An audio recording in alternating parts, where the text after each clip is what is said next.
Пази Боже од женска белја, чита Александар Станојков.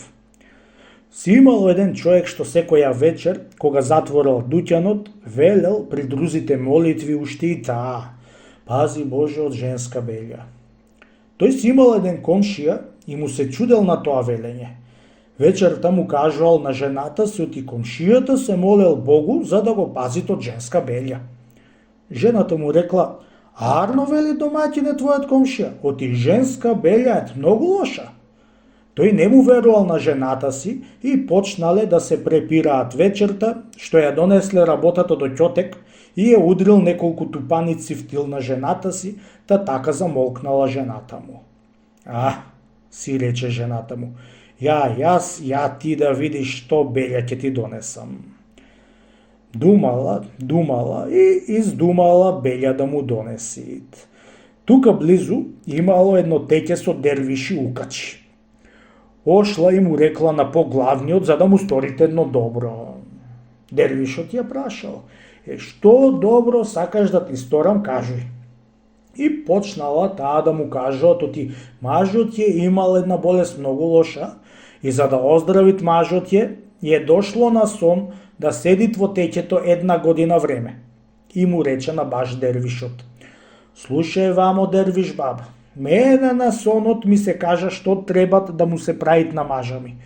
Требит да го затворите во една одаја, без да има некое пенџере, за да не гледат на дворот, за да не познај каде ет. И ноќе да го водите понадвор и пак да го затворите во одајата, ама јадење и пиење да му давате дестур. Друго, да го вардите, што туку ќе заспиет, да му појдите и да му удрите еден грбач, да го разбудите и да му речите да речи до 3 пати: ху, баба, ху. Секое заспивање, преку целата година вака да му правите, ако ми се наваќате, оти мажот ми ќе ми го оздравите од тешкиот сон што го имат и сам ноќ што бладат, оти мене веќе ми е здодеано се со грбачот в раце да го успивам. А сега, колку ми сакате кажите и вечер да дојдите 2 на 3 саатот за никој да не видит и никој да не знаете." И така, баш дервишот кандиса и се погодија со едно чудо пари и полоината му и дала напред. Вечерта, таа му дала 3 авион во виното и го опила. Дојдоа 2 дервиши и си го кренаа дрен кокош, та си го турија во една земна одаја и така му праеја како што и научила дервишите жената му. Го научија да укат уште поарно од дервишите.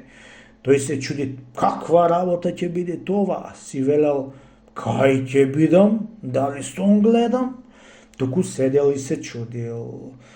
Дошла годината и му платила акот на дервишите и му дала авион за пак да го опијат и ноќе да ја го донесат. Така направиле и ја го донесле дома. Го клала в постела и чека да се освестит. И што туку се освести, жената му вели: "Се разбуди, мажу, ќе станеш? Да клавам джезвето да ти направам едно каве." Тој научен од грбочо да укат и веднаш почнал да ука. Ху, баба, ху, баба, ху, баба, ху. "Море, што преш така, мажу, бре?" му вели жената му. Тој пак си ука.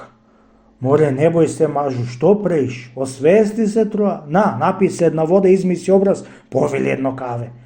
Тој пак укнуат по троа, ама некако првин. Вамо си, тамо си, жената го освести. "Мори, жено, кај сум јас, али дома, али на туѓина негде?"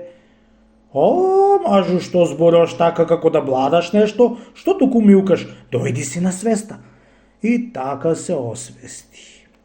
И тој му кажа жената му, ти треба да се молит на Господ да го пази од женска белја.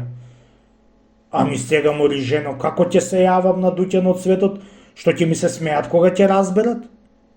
"Не бери гајле, мажу, јас и за тоа сум ти нашла чарето.